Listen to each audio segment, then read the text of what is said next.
है? तो जो असमंजस हैं, महाराज सगर के बेटे असमंजस ने अश्वमेध यज्ञ किया और अश्वमेध यज्ञ में घोड़ा छोड़ा जाता है। उस घोड़े को, वो घोड़ा जहां भी जाता है ना, तो सब बड़े बड़े राजाओं के पास वो घोड़ा जाता है। उस घोड़े को सब तिलक करके, उसका पूजन करके उसे आगे भेज देते हैं। लेकिन जो भी उस घोड़े को पकड़ लेता है, पकड़ के बांध लेता है, फिर उसको उसके साथ युद्ध करना पड़ता है जिसका घोड़ा था। ये होता है अश्वमेध यज्ञ। ठीक है। अब अश्वमेध यज्ञ में जब घोड़ा छोड़ा गया तो उस घोड़े को इंद्र चुरा के भाग गया। इंद्र, देवताओं का राजा। क्यों?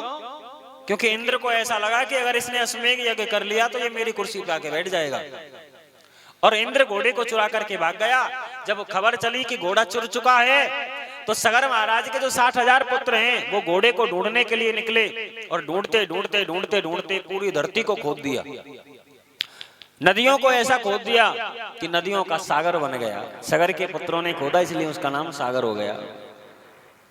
अब तो महाराज वो ढूंढते ढूंढते जब जा रहे थे तो इंद्र को पता चल गया कि मेरे पीछे लगे पड़े हैं। इंद्र उस घोड़े को कपिल भगवान के आश्रम में बांध करके और वहां से चला गया। सगर महाराज के 60,000 पुत्र ढूंढते ढूंढते कपिल भगवान के आश्रम तक पहुंचे, और आश्रम में जब घोड़े को बंधा हुआ देखा तो उन्होंने सोचा कि कपिल भगवान ने ही घोड़ा चुराया है। 60,000 के 60,000 बालक कपिल भगवान के ऊपर टूट पड़े मारने के लिए। कपिल भगवान ने जैसे ही आंख खोली तो अपनी क्रोध की दृष्टि से देखा, आंखों से अग्नि प्रकट हुई और वो 60,000 के 60,000 बालक वहीं जल करके भस्म हो गए। ठीक है। 60,000 पुत्र जब सगर के भस्म हो गए तो असमंजस को पता चला कि मेरे छोटे भाइयों ने कपिल भगवान ने भस्म कर दिया है। तो असमंजस कपिल भगवान के पास गए और हाथ जोड़ करके कहने लगे, प्रभु क्षमा करना, मेरे भाइयों ने अपराध किया था, वो आपके ऊपर आपको मारने के लिए दौड़े थे। कोई बात नहीं, आपने उनको दंड करके भस्म तो कर दिया, लेकिन कृपा करके अब ये बताओ मेरे उन भाइयों की मुक्ति कैसे होगी। तब भगवान कपिल देव ने कहा कि जो वामन भगवान के चरणों को धो करके ब्रह्मा जी ने जो जल रखा था कमंडल में, कल बताया था ना मैंने, कल की कथा में याद है तुमको, कल बताया था। वामन भगवान ने एक पैर से धरती को नाप लिया था, और एक पैर जब आसमान में ब्रह्मांड में गया ब्रह्मलोक में, तो ब्रह्मा जी ने उस पैर को धोया था, और उसका धोने का जो चरणामृत है वो कमंडल में भर के रख लिया था। ठीक है, कल मैंने आपको बताया था। तो कपिल भगवान ने कहा कि वामन भगवान के चरणों से निकली हुई जो गंगा जी है ना, वो गंगा जी अगर धरती पे आए और गंगा जी से तुम्हारे भाइयों की भस्म स्पर्श कर जाए, वो राख गंगा जी में मिल जाए, तो तुम्हारे भाइयों की मुक्ति हो सकती है।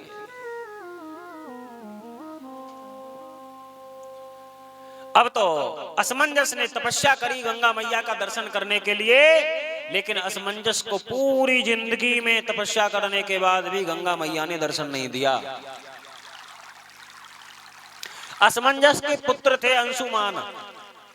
फिर अंशुमान ने अपनी पूरी जिंदगी तपस्या करी, लेकिन अंशुमान को भी जीवन भर गंगा मैया का दर्शन नहीं हुआ। अंशुमान के पुत्र थे दिलीप। दिलीप ने भी पूरी जिंदगी तपस्या करी, लेकिन गंगा मैया का दर्शन नहीं हुआ। और दिलीप के पुत्र थे महाराज भगीरथ। भगीरथ जी ने तपस्या करी तो भगीरथ जी को गंगा मैया ने दर्शन दिया है?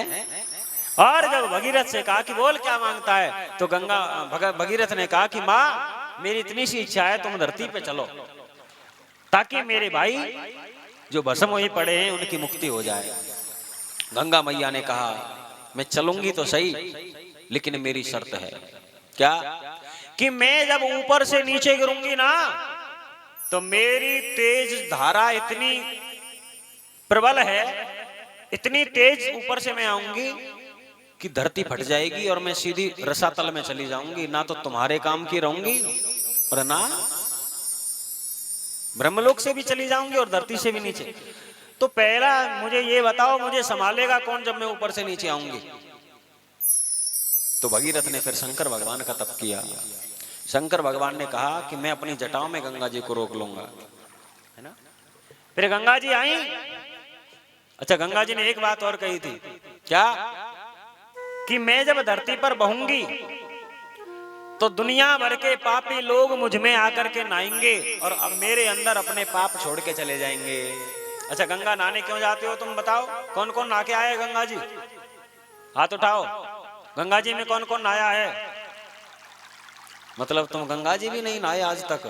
हे भगवान, तुम्हारो कहा होगो।